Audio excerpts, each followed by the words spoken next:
இன்றைக்கு கர்த்தருடைய வசனத்துக்கு நேராக கடந்து வந்திருக்கிற உங்கள் யாவரையும் ஆண்டவர் இயேசுவின் நாமத்தில் வாழ்த்துகிறேன், வரவேற்கிறேன். என்னோடு கூட திருப்பிக் கொள்ளுங்கள். எபிரேயர் 3ஆம் அதிகாரம் 1ஆம் வசனம்.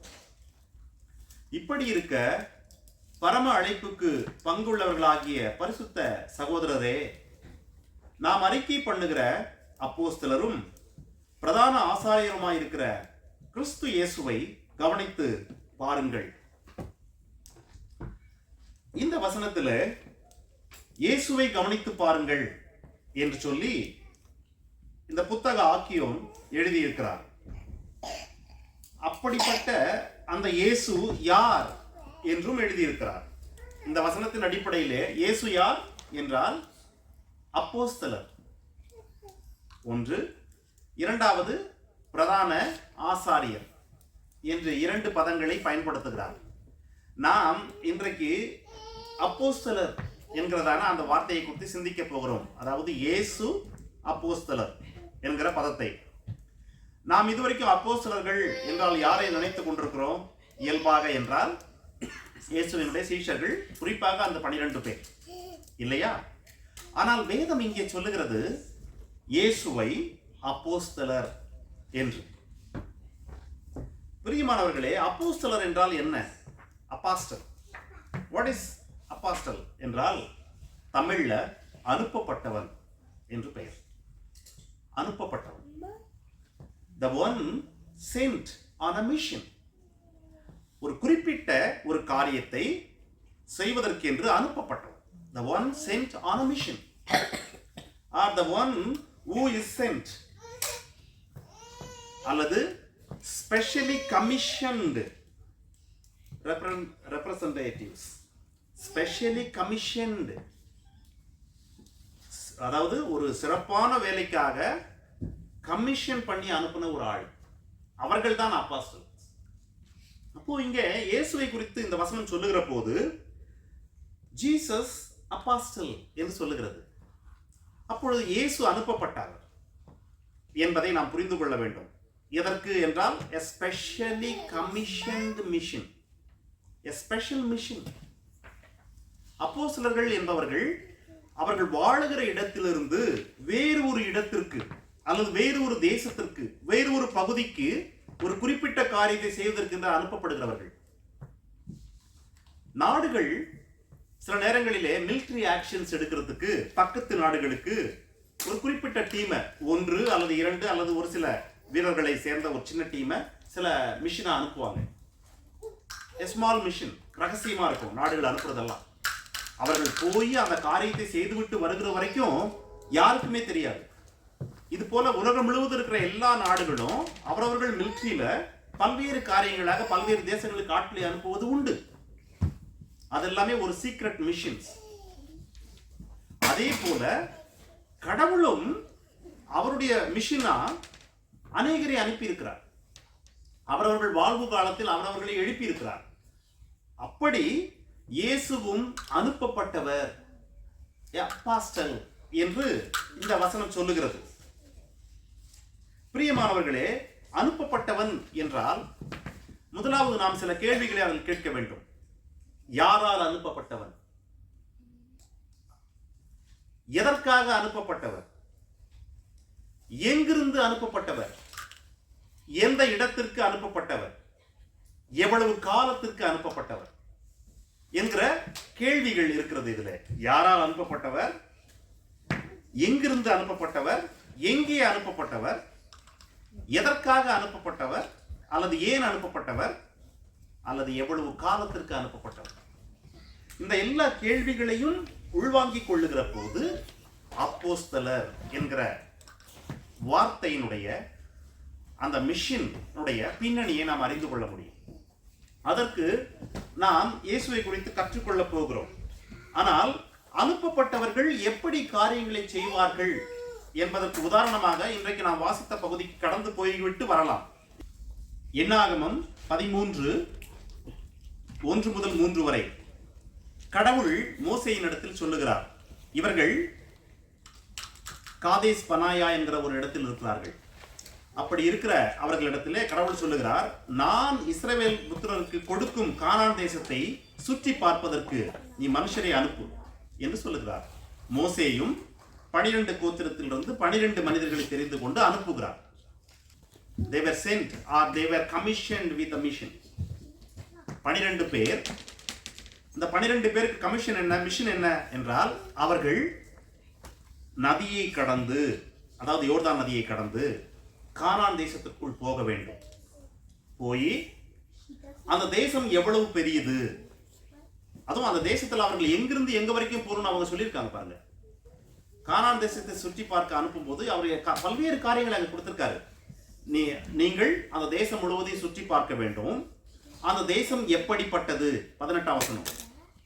அங்கே குடியிருக்கிற ஜனங்கள் பலவான்களோ அல்லது பலவீனர்களோ, அதுக்கப்புறம் அங்கே குடியிருக்கிறவர்கள் அநேகரா அல்லது சொற்பம் பேரா, அதுக்கப்புறம் அங்கே அந்த தேசம் எப்படிப்பட்டது, நல்லதோ அல்லது கெட்டதோ, அந்த அந்த மக்கள் பட்டணங்களில் குடியிருக்கிறார்களா அல்லது கூடாரங்களில் குடியிருக்கிறார்களா அல்லது கோட்டைகளில் குடியிருக்கிறார்களா, நிலம் எப்படிப்பட்டது, வளப்பமானதா அல்லது இழப்பமானதா, அதில் விருட்சங்கள் உண்டோ, மரங்கள் உண்டோ, மரங்கள் இருக்கும் பட்சத்தில் அதன் கனிகளில் சிலவற்றை கொண்டு வாருங்கள். கேட்டீங்களா? இந்த மிஷன் பாத்தீங்களா? What a mission. வனாந்திரத்திலிருந்து கானான் என்கிற ஒரு தேசத்திற்கு போக வேண்டும். போய் தேசம் முழுவதையும் சுற்றி பார்க்க வேண்டும். அந்த தேசத்தினுடைய மண் எப்படி இருக்கிறது, தேசத்தில் மரங்கள் என்னென்ன மரங்கள் இருக்கிறது. ஏன்னா இவங்க எகிப்திலிருந்து வராங்க, வனாந்திரத்தில் இருக்காங்க, ஒரு தேசத்திற்குள் போக போறாங்க. இவங்க போக போற தேசத்தை குறித்து கடவுள் என்ன சொல்லி இருக்கிறார் என்றால், பாலும் தேனும் ஓடுகிற தேசம் என்று சொல்லி இருக்கிறார். ஆக அந்த தேசத்திற்கு போய் மண் எப்படிப்பட்டது, மரங்கள் என்னென்ன இருக்கிறது, மனிதர்கள் எவ்வளவு இருக்கிறார்கள், அவர்கள் பலவான்களா பலவீனர்களா, கோட்டைகளில் இருக்கிறார்களா கூடாரங்களில் இருக்கிறார்களா என்கிற பல்வேறு காரியங்களை கவனித்து வருவதற்கு தான் அவர்களை அனுப்புகிறார்கள். வேதம் சொல்லுகிறது, இந்த மக்கள் 40 நாள் அந்த தேசத்தை சுற்றுகிறார்கள். 12 பேர் 40 நாள் சுற்றி பார்த்து அவர்கள் எங்கெல்லாம் போயிட்டு வராங்கன்னு வசனம் சொல்லுது. சீன் வனாந்தரம் தொடங்கி ஆமாத்துக்கு போகிற வழியாக ரெகோப் மட்டும் தேசத்தை சுற்றி பார்த்தார்கள். தெற்கேயும் சென்றார்கள். எபிரோன் மட்டும் போனார்கள். அங்கே அவர்கள் சில ஏனாக்கின் குமாரரை பார்த்தார்கள். மட்டுமல்ல, எஸ்கேல் பள்ளத்தாக்கு வரைக்கும் போனாங்க. அங்கே ஒரே ஒரு திராட்சை குலையை அறுக்கிறாங்க. அந்த ஒரு திராட்சை குலையை ஒருவனால் சுமக்க முடியவில்லை. ஒரு கொம்பை வச்சு 2 பேர் சேர்ந்து சுமக்கிற அளவுக்கு பெரிய ஒரு திராட்சை குலை எனும் பட்சத்தில் மண் வளப்பமானது, மண் மிகவும் செழுமையானது, அநேக மரங்கள் இருக்கிறது. அங்க என்ன கொண்டு வராங்கன்னா, அத்தி பழங்களையும் கொண்டு வராங்க, மாதுளை பழங்களையும் கொண்டு வராங்க, திராட்சை பழங்களையும் கொண்டு வராங்க. அங்கே அத்தி இருக்கிறது, மாதுளை இருக்கிறது, திராட்சை இருக்கிறது.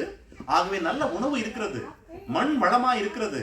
ஆனால் மனிதர்கள் அநேக பேர் இருக்கிறாங்க, மிகவும் பலவான்களா இருக்கிறாங்க. எத்தனை ஜாதியை சொல்றாங்க பாருங்க. அவங்க போய் அந்த 40 நாள்ல அவங்க கண்டுபிடிச்சது, அமலேக்கியர் இருக்கிறார்கள், ஏத்தியர் இருக்கிறார்கள், எபூசியர் இருக்கிறார்கள், எமோரியர் இருக்கிறார்கள், கானானியர் இருக்கிறார்கள்.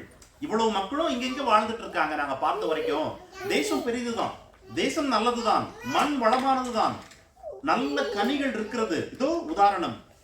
ஆனால் அங்கே மக்கள் அநேகம் இருக்கிறார்கள், வீடு கட்டி வாழ்ந்து கொண்டிருக்கிறார்கள், பலவான்களா இருக்கிறார்கள். அவர்களுடைய பட்டணங்கள் மிகவும் அரணிப்பானவைகளா இருக்கிறது, பெரியவைகளா இருக்கிறது. ஏன்னா அவங்க யோர்தானை கடந்த உடனே முதல்ல எரிகோவை தான் பார்த்துக்க முடியும். ஏன்னா எரிகோ ஒரு பெரிய கோட்டை உள்ள ஒரு பட்டணம். ஆகவே பெருசா இருக்குது, அரணிப்பா இருக்கிறது என்று பல்வேறு காரியங்களை சொல்லுகிறார்கள். This is what called mission. ஒரு தேசத்திற்கு ஒரு குறிப்பிட்ட காரியத்தை கொடுத்து அனுப்பப்பட்ட போது அவர்கள் கடந்து போய் பல்வேறு துன்பங்கள், பல்வேறு சிக்கல்கள், சவால்கள் இருந்தாலும் கூட அவர்கள் அந்த எல்லா காரியத்தையும் சுற்றி பார்த்து செய்தியை கொண்டு வந்து அனுப்பப்பட்டவரிடத்தில் கொடுக்க வேண்டும். அதுதான் the one who sent with a mission என்று அர்த்தம். பிரியமானவர்களே, இன்னொரு அனுப்பப்பட்ட மக்களை குறித்து அவங்களுக்கு காட்டுறாங்க. என்னோட கூட திருப்புங்கள். யோசுவா 2:1. நூனின் குமாரனாகிய யோசுவா சித்தீமிலிருந்து வேவுகாரராகி 2 மனுஷரை ரகசியமாய் வேவு பார்க்கும்படி அனுப்பி, நீங்கள் போய் தேசத்தையும் எரிகோவையும் பார்த்து வாருங்கள் என்றார்.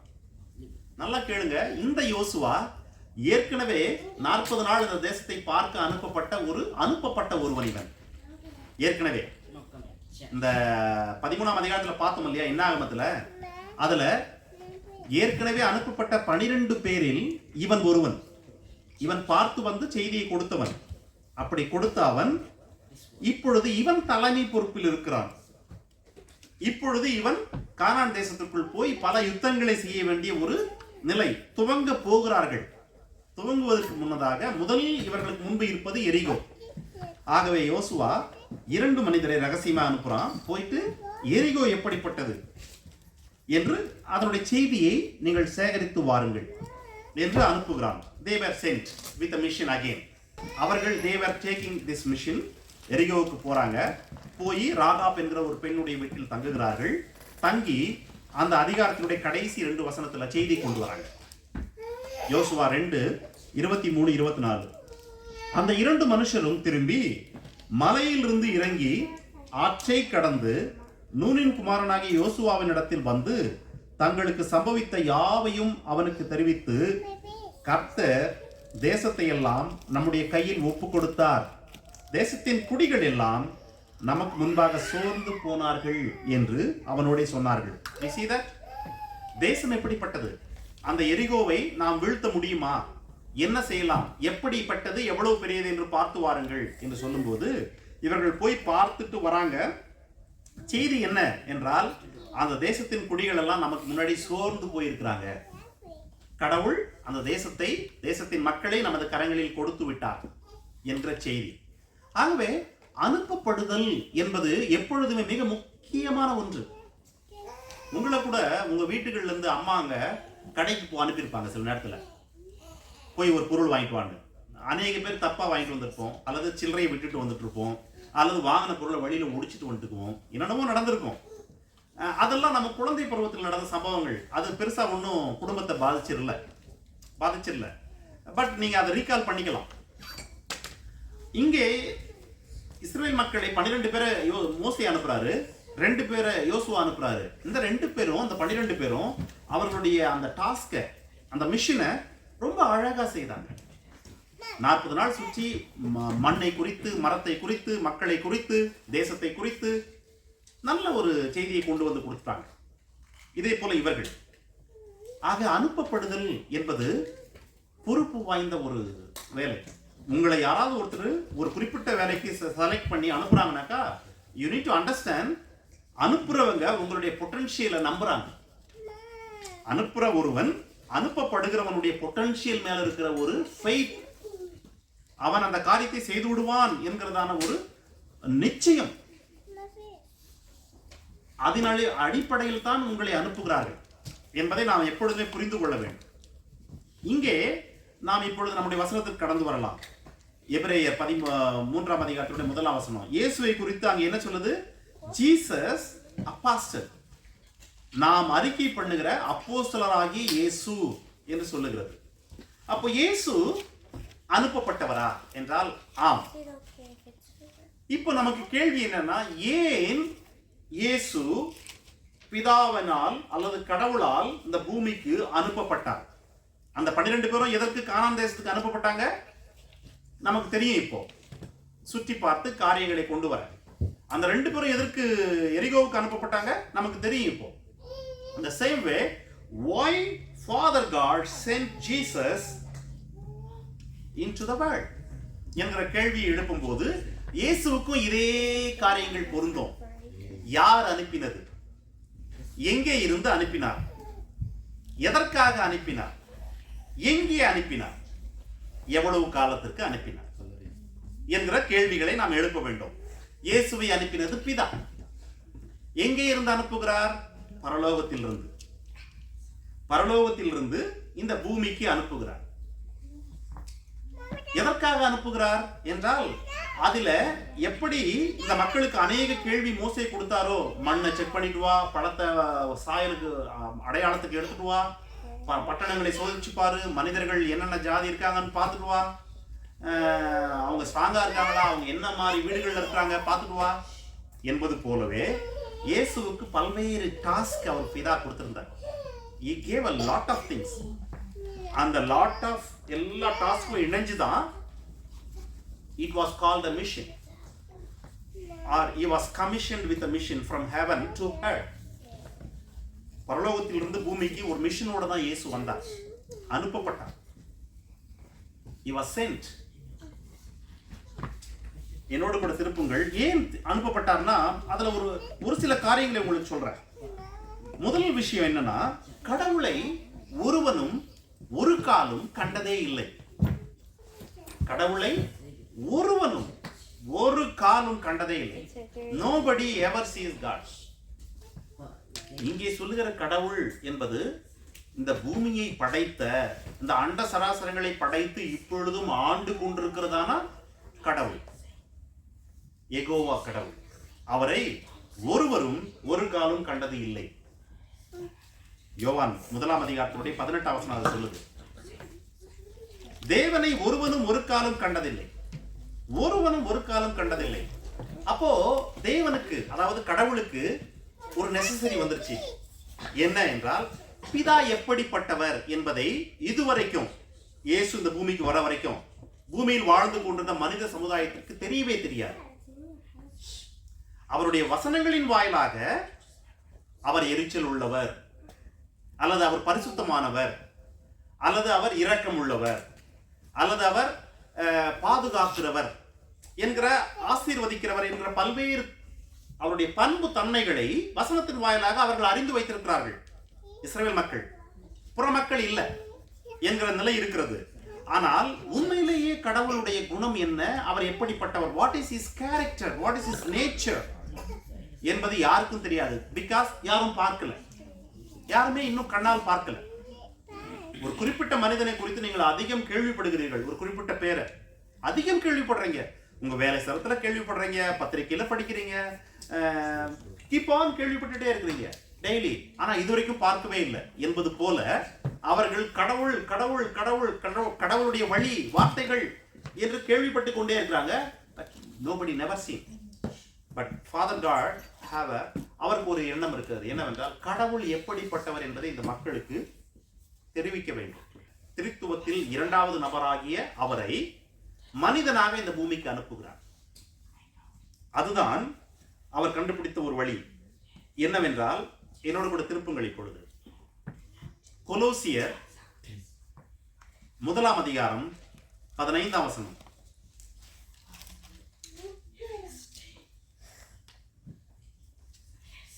இயேசு அதரிசனமான தேவனுடைய தற்சுரூபமும் சர்வ சிருஷ்டிக்கும் முந்தின பேருமானவர். Jesus is the image of the invisible God. Jesus is the image of invisible God. கடவுளை பார்க்க ஒருவனும் பார்க்க முடியாது, பார்த்தது இல்லை.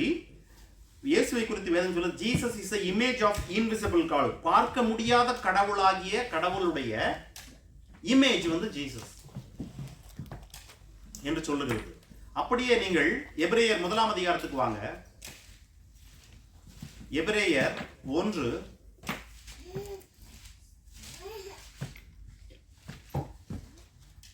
He is the radiance of his glory. யாரு? Jesus is the radiance of Father's glory and the exact representation of his nature. கடவுளுடைய நேச்சரை அப்படியே பிரதிபலிக்கிற exact representation was Jesus என்று சொல்லுகிறது. இன்னொரு மொழியாக்கம் சொல்லுது, He radiates God's glory and express the very character of God. இயேசு. இப்ப நம்ம எதுல இருக்கிறோம்னா, கடவுளை ஒருவனும் கண்டதில்லை. ஆனால் கடவுள் இயேசுவை இந்த பூமிக்கு அனுப்பினார். He sent Jesus with a mission. What was the mission? என்று வருகிற போது முதலாவது நாம் எதில் இருக்கிறோம்னா, கடவுள் இயேசுவை அனுப்பினதிலே கடவுள் இயேசு பிதாவினுடைய இமேஜ் என்பதையும், he was an exact representation of his character, என்பதையும் நாம் பார்த்து கொண்டிருக்கிறோம். இயேசு பிதாவை அப்படியே பிரதிபலித்தவர். தன்னுடைய கேரக்டர்ல இயேசு பிதாவை அப்படியே பிரதிபலித்தார். இப்படி இருக்கிற அந்த இயேசு முதலாவது என்ன பண்ணாரு? பிதாவை தன்னுடைய இமேஜ் மூலமா and தன்னுடைய கேரக்டர் மூலமா he was represented. This is how father is look like, not physically by character. உதாரணத்திற்கு இயேசு வாழ்ந்த காலத்துல பரிசேயர்கள் என்கிற ஒரு கூட்டம் இருந்தது.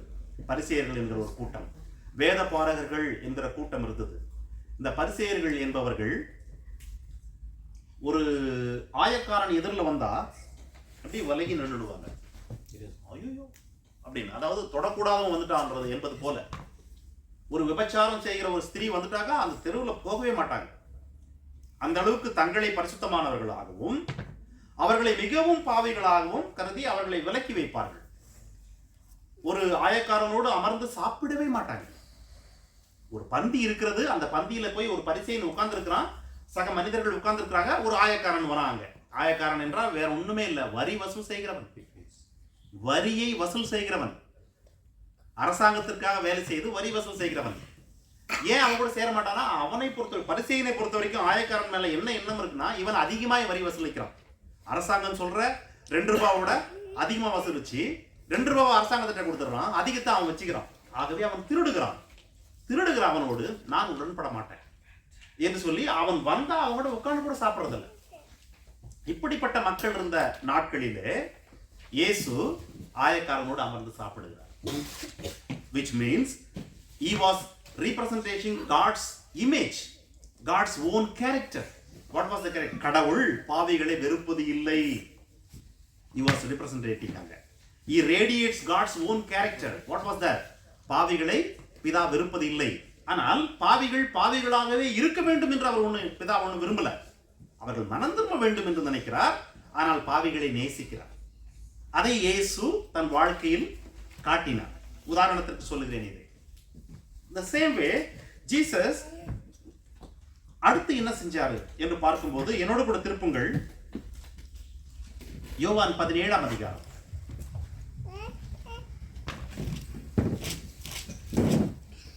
யோவான் 17 அதுல 4ஆம் வசனம் பாருங்க. பூமியிலே நான் உம்மை மகிமைப்படுத்தினேன். எப்படி என்றால், நான் செய்யும்படி நீர் எனக்கு நியமித்த கிரியைகளை செய்து முடித்தேன். Jesus was sent by Father to her from heaven with a mission. அதுதான் நம்ம பார்த்துட்டு இருக்கிறோம். அந்த மிஷன்ல ஒண்ணு, he has to express how the father is look like, what is father's character. He did it. இன்னொன்னு என்னன்னா அவர் சொல்றாரு பாருங்க, நான் செய்யும்படி நீர் சில கிரியைகளை நியமித்திருக்கிறேன். சில கிரியைகள், அந்த கிரியைகளை நான் செய்து முடித்தேன். You are sent me with a commission, I did it. நான் அதை செய்து முடித்தேன் என்று சொல்லுகிறார். என்ன அந்த மிஷன் என்று பார்க்கும்போது ஒரு சில காரியங்களை அவர் சொல்லிக்கொண்டே வருகிறார். 6ஆம் வசனம் பாருங்க. 6ஆம் வசனத்தில் அவர் சொல்றாரு, I have manifested your name. நான் உமது நாமத்தை தெரியப்படுத்தினேன். உமது நாமத்தை தெரியப்படுத்தினேன். யாருக்கு என்றால், நீர் எனக்கு கொடுத்தவர்களுக்கு. இந்த பூமியிலே இயேசு வருகிற போது இயேசுவோடு இருப்பதற்கு என்று சொல்லி சில மனிதர்களை கடவுள் கொடுத்தார். எப்படி? இயேசு பேசுகிற வார்த்தைகளை கேட்டு கடவுள் இப்படிப்பட்டவரா என்று விசுவாசித்து, இயேசு இன்னும் என்னெல்லாம் சொல்ல போகிறார் கடவுளை குறித்து என்று கேட்க வாஞ்சையோடு அவரோடே இருக்க விரும்பின சீஷர்கள் இல்லையா, அவர்களுக்கு பிதாவினுடைய நாமத்தை அவர் வெளிப்படுத்தினார். இது பிதா இயேசுவை இந்த பூமிக்கு அனுப்பும் போது கொடுத்த ஒரு task, a mission. What was that? To first of all, he has to show how his father is look like in character wise. Second thing, what is his father's name? He has to, அவர் சொல்றாரு, நான் பூமியில் நீர் எனக்கு தந்த மனுஷருக்கு உம்முடைய நாமத்தை வெளிப்படுத்தினேன். வெளிப்படுத்தினேன் என்றால் revealed your name. அதாவது பேர் என்னன்னு சொன்னதில்லை. இது வெளிப்படுத்தினேன் என்ற வார்த்தையை அவருடைய பேர் என்னன்னு சொல்றதில்ல, வெளிப்படுத்துவது. அவர் எப்படிப்பட்டவர், வாட் இஸ் ஹவ் இஸ் என்கிறது தான் வெளிப்படுத்துதல். ஆக அவர் சொல்றாரு, நான் உமது நாமத்தை வெளிப்படுத்தினேன். I have revealed your name to the persons whom you given me. 8ஆம் வசனம் பாருங்க, மறுபடியும் 8ஆம் வசனத்துல அவர் சொல்றாரு, நீர் எனக்கு கொடுத்த வார்த்தைகளை, அதாவது பிதா அங்கிருந்து அவர் வரும்போது இயேசுவுக்கு சில வார்த்தைகளை கொடுத்து அனுப்பியிருக்கிறார். சில என்றால் வார்த்தைகளை கொடுத்து அனுப்பியிருக்கிறார். நீர் எனக்கு கொடுத்த வார்த்தைகளை நான் அவர்களுக்கு கொடுத்தேன். I have given the word which you given me. இது இன்னும் ஒரு கிரியை, பிதா இயேசுவுக்கு கொடுத்த டாஸ்க்ல வர்றது. என்னென்ன வார்த்தைகளை எல்லாம் பிதா கொடுத்தாரோ இயேசுவுக்கு, அதை இயேசு இந்த பூமியில் அவரோடு இருந்த சீஷர்கள் எல்லாருக்கும் கொடுத்து விட்டார். அவைகள் தான் இந்த வேதத்தில் எழுதப்பட்டிருக்கு. அவைகள் தான் இந்த வேதத்தில் எழுதப்பட்டிருக்குது. So I have given the word which you given me. மறுபடியும் 26ஆம் வசனத்துக்கு வாங்க, verses 26. அதுல பாருங்க, அதுல மையப்பகுதி, உம்முடைய நாமத்தை அவர்களுக்கு தெரியப்படுத்தினேன், இன்னமும் தெரியப்படுத்துவேன். The task. I will reveal your name. ஏற்கனவே சொல்லிட்டார், அதை மறுபடியும் இங்க நினைவுபடுத்துறாரு. I reveal your name. இன்னொன்று என்ன சொல்றாருன்னா, I will still going to continue to do reveal your name. அப்போ இன்னும் வெளிப்படுத்தாத அநேக காரியங்கள் இருக்கிறது. I will do it என்று இயேசு சொல்லுகிறார். எப்பொழுது சொல்லுகிறார்? இதை சொல்லி முடித்த அடுத்த ஒரு நாள்ல இயேசு ஆண்டவர் சிலுவையில் அறையப்படுறார். அடுத்த ஒரு நாள்ல ஏறக்குறைய இது கடைசி ஜெபம். அவர் கடைசி ஜெபம் முடிச்சுட்டு அவர் அந்த ஒலிவ இதுக்கு போன உடனே அவரை காட்டி கொடுக்குறாங்க, கொண்டு வந்து விசாரிக்கிறாங்க, சிலுவையில் அறையிறாங்க. ஆக ஒரு நாள் தான் நடுவில் இருக்குது ஏறக்குறைய. அப்பொழுது சொல்றாரு, இன்னமும் வெளிப்படுத்துவேன் என்று. இன்னமும் வெளிப்படுத்துவேன் என்றால் அந்த ஒரு நாளில் அவர் காட்டி கொடுக்கப்பட்ட போது, குற்றம் சாட்டப்பட்ட போது வாயை திறக்காமல் மௌனமாய் இருப்பது, நான் நிரபராதி என்று நிரூபிக்க விரும்பாமல் இருப்பது, அல்லது தன்னை தண்டிக்க விரும்புகிறவரிடத்தில் கடவுளுடைய சித்தத்தின்படி தன்னை ஒப்பு கொடுத்து மௌனமாய் இருப்பது என்கிற பல்வேறு காரியங்கள் இருக்கிறது. சிலுவையில் அறைந்து கொண்டிருக்கும் போது, கைகளில் ஆணி அடித்து தொங்கிக் கொண்டிருக்கும் போது, தன் எதிரே நின்று தான் சாக வேண்டும் என்று வாஞ்சிக்கிற மக்களை அவர்கள் என்ன செய்கிறார்கள் என்று அறியாமல் இருக்கிறார்கள் என்று அவர்களை மன்னித்து பிதாவினிடத்தில் ஜெபிக்கும் போது பிதாவினுடைய கேரக்டர் வெளிப்படுது. இப்படி பல்வேறு காரியங்கள் இன்னமும் வெளிப்படுகிறது.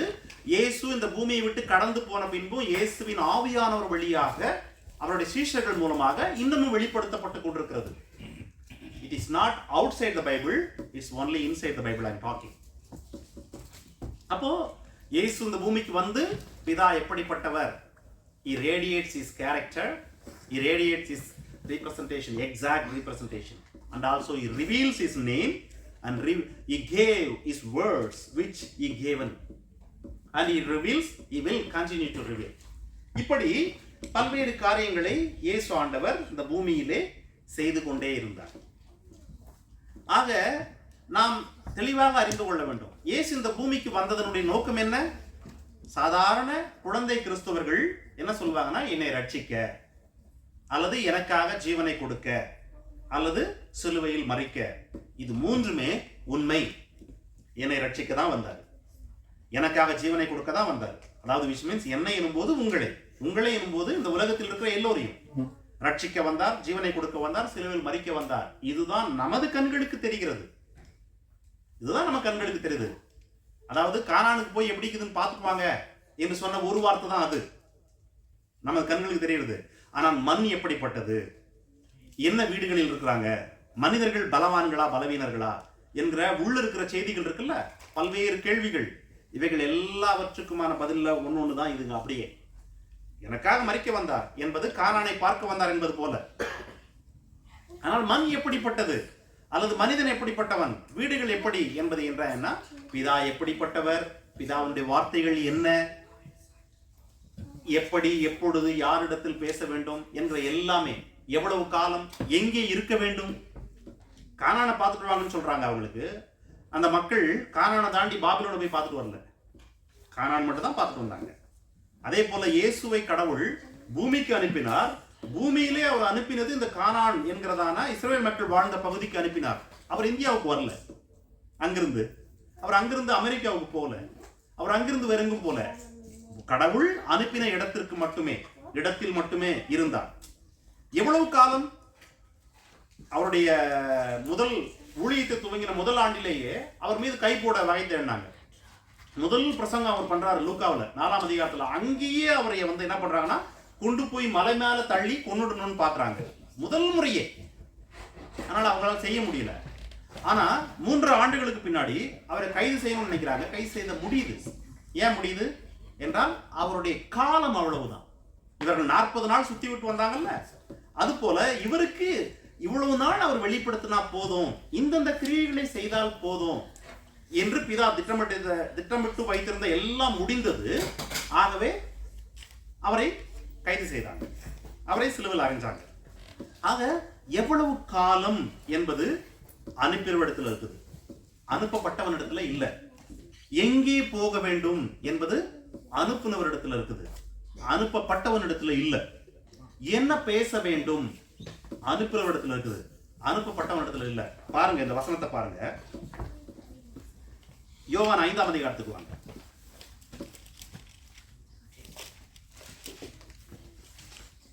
யோவான் 5 சுயமாய் பேசவில்லை, நான் பேச வேண்டியது இன்னது என்றும் நான் உபதேசிக்க வேண்டியது இன்னது என்றும் என்னை அனுப்பின பிதாவே எனக்கு கட்டளையிட்டார்.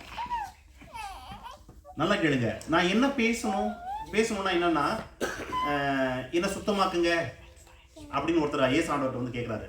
எனக்கு சுகம் இல்லை, என்ன சுகப்படுத்துங்கன்னு கேட்கிறாரு. சுத்தமாகு என்று இயேசு சொல்றாருல்ல, அது அவர் பேசுவது, ஜஸ்ட் பேசுவது. ஆகவே அங்கே அவனிடத்தில் அதை தான் பேச வேண்டும் என்றும் பிதாதான் சொல்லியிருக்கிறார். நான் என்ன உபதேசிக்க வேண்டும்? உபதேசிப்பதுனா போதனைகள். ஆவியில் எளிமை உள்ளவர்கள் பாக்கியவான்கள், பரலோக ராஜ்யம் அவர்களுடையது. இது ஒரு உபதேசம். ஒரு ஸ்திரீயை இச்சையோடு பார்க்கிறவன் அவளோடு தன் இருதயத்தில் விபச்சாரம் செய்தாயிற்று, ஆகவே இச்சையோடு பார்க்காதே என்பது இயேசுவினுடைய ஒரு உபதேசம், ஒரு போதனை. ஆக என்ன பேச வேண்டும் என்பதையும் பிதாதான் சொல்லி கொடுத்திருக்காரு, என்ன உபதேசிக்க வேண்டும் என்பதையும் பிதாதான் சொல்லி கொடுத்திருக்காரு. என்னென்ன கிரியைகள் செய்ய வேண்டும். உதாரணத்துக்கு இப்போ ஒரு பெரிய கூட்டத்தில் நடந்து போயிட்டு இருக்காரு இயேசு ஆண்டவர். அவரை பின்தொடர்ந்து ஆயிரக்கணக்கான மக்கள் போயிட்டு இருக்காங்க. வழியெல்லாம் அநேக மக்கள் நின்று கொண்டிருக்காங்க. நடந்து வந்து கொண்டே இருக்கிறார். திடீரென்று நிற்கிறார், நின்று மரத்தை பார்க்கிறாரு. சகேயுவே கீழே இறங்கி வாழ்றார். ஆகவே அந்த இடத்திற்கு வந்து அங்கே நின்று சகேயுவை, மரத்தில் உட்கார்ந்திருக்கிற மனிதனை பார்த்து சகேயுவே கீழே இறங்கி வா என்று சொல்ல வேண்டும் என்று பிதா ஏற்கனவே அவருக்கு சொல்லி வச்சிருக்கிறார். That's the thing we need to understand. He was sent with a mission. அனுப்பும்போது என்ன பேச வேண்டும், என்ன உபதேசிக்க வேண்டும், என்னென்ன கிரியைகள் செய்ய வேண்டும், எங்கெங்கு போக வேண்டும், யார் யாரை சந்திக்க வேண்டும். ஏரோது ஒரு முறை இயேசுவை சந்திக்க விருப்பப்பட்டான்.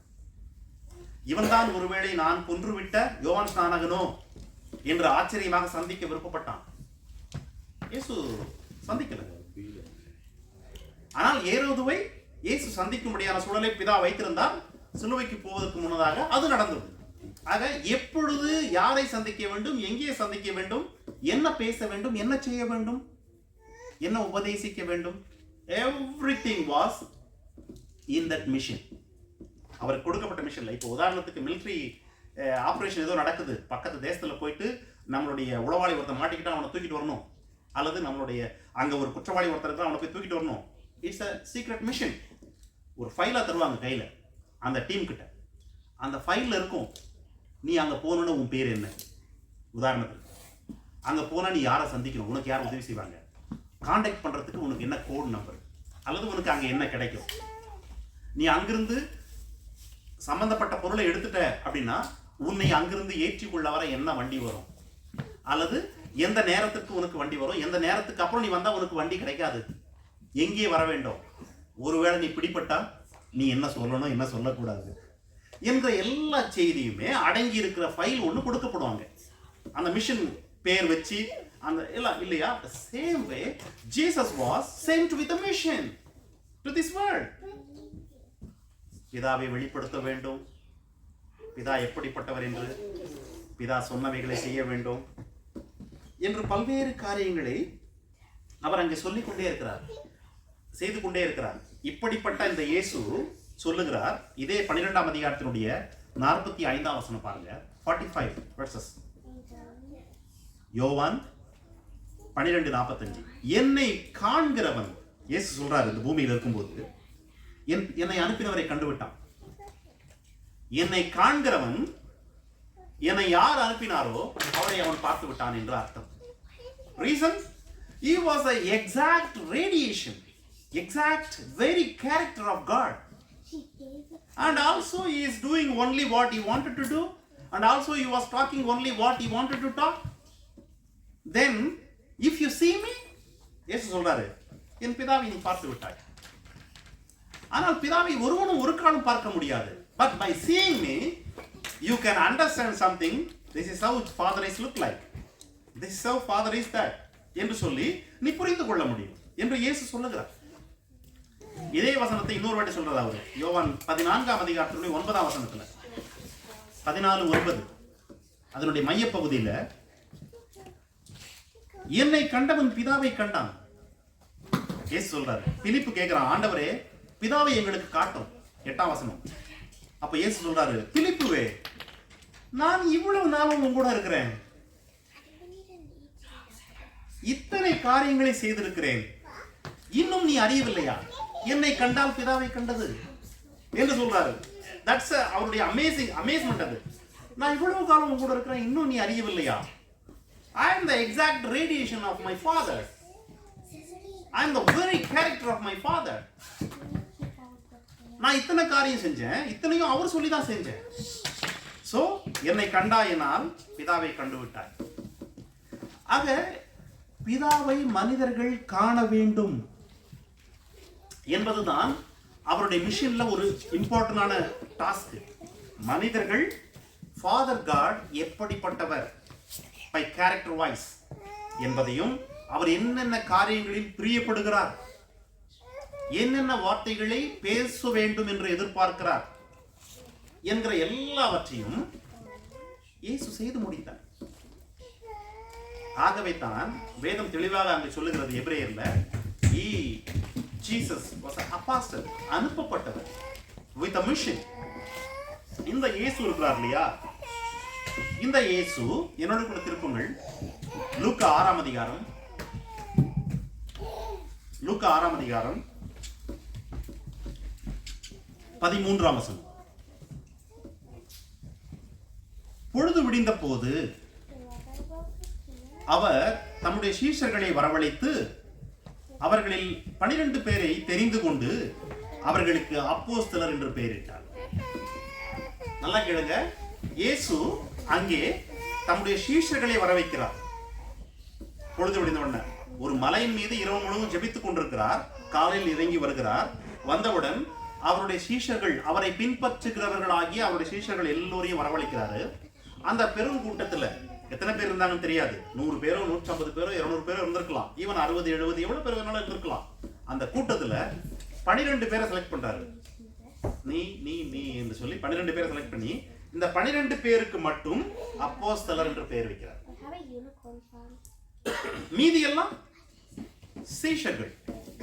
சீஷர்கள் என்றால் ஆங்கிலத்தில் டிசைபிள் என்று பெயர். டிசைபிள், டிசைபிள் என்றால் ஸ்டூடெண்ட் அல்லது லேர்னர் from the master.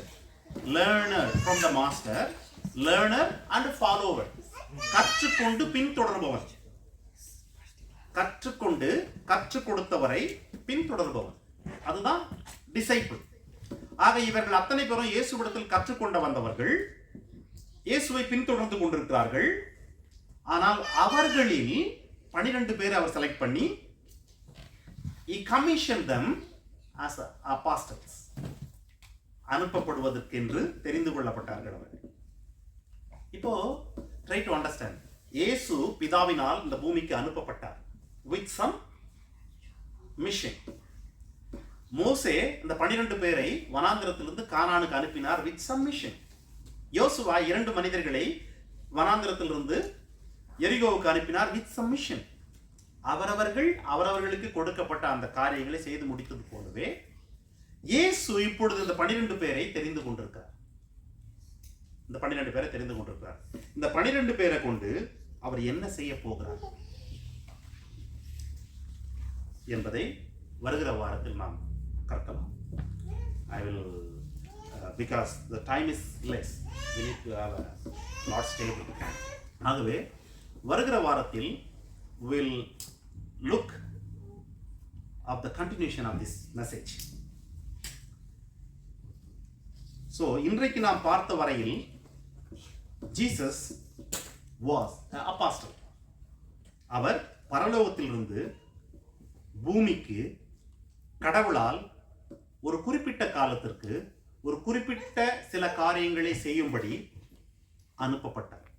அப்படி அனுப்பப்பட்ட அவர் அந்த குறிப்பிட்ட காலத்திலே குறிப்பிட்ட இடத்திலே அவர் நிறைவேற்ற வேண்டிய எல்லா காரியத்தையும் நிறைவேற்றி, அவர் பேச வேண்டிய எல்லா வார்த்தைகளையும் பேசி, அவர் உபதேசிக்க வேண்டிய எல்லா உபதேசங்களையும் உபதேசித்து கடைசியில் அவர் சொல்லிவிட்டார், என்னை பார்த்தால் நீ பிதாவை பார்த்து விட்டாய்.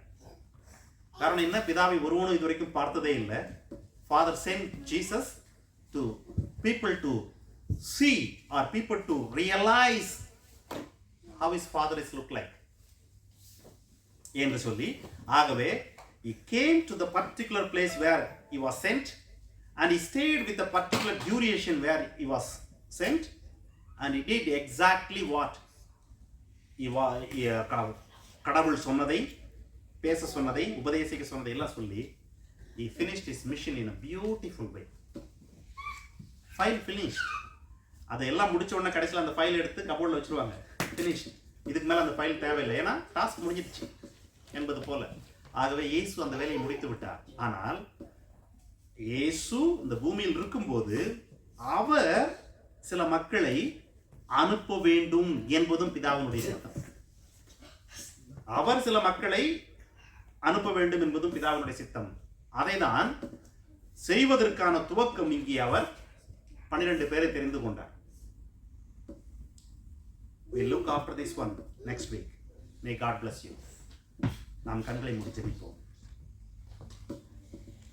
என்ன நல்ல ஆண்டவரே, இந்த அருமையான காலை வேளையில் இங்கே கூடியிருக்கிற எங்களோடு வேத வசனத்தின்படியாக நீ பேசினீர். இயேசுவை இந்த பூமிக்கு நீர் அப்போஸ்தலராக அனுப்பினீர், பரலோகத்திலிருந்து பூமிக்கு. அந்த இயேசு தம்முடைய சீஷர்களில் 12 பேரை அப்போஸ்தலராக தெரிந்து கொண்டார் என்றும் அவர்கள் என்ன செய்ய போகிறார்கள் என்பதையும் நாங்கள் வர வாரத்தில் கற்க இருக்கிறோம். ஆண்டவரே, இயேசுவின் வாழ்க்கையில் நாங்கள் பார்த்த இந்த வசனங்களின் வாயிலாக எங்கள் இருதயத்தில் கடவுள் எங்களை கொண்டும் சில காரியங்களை செய்ய தீர்மானித்திருக்கிறீர் என்பதை நாங்கள் எப்பொழுதே அறிய துவங்கி இருக்கிறோம். வருகிற வாரத்தில் அதை நாங்கள் முற்றிலுமாய் கற்றுக்கொள்வோம்.